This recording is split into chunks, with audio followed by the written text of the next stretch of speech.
Alors ça, c'est quelque chose d'important. Les émotions ne sont pas nous. Nous ne sommes pas nos émotions. Ça paraît normal quand je le dis.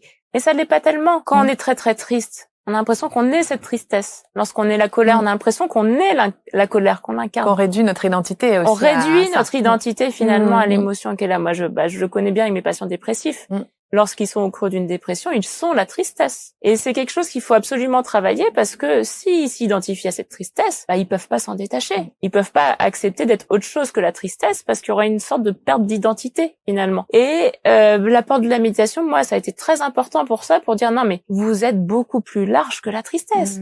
Oui, la tristesse vous traverse. Mais vous êtes tellement plus. Il y a 2 métaphores que j'adore, justement beaucoup utilisées en méditation en Orient, qui comparent les émotions à des nuages qui passent dans le ciel. Ça veut dire, ils sont là, ils passent, ils viennent, ils partent.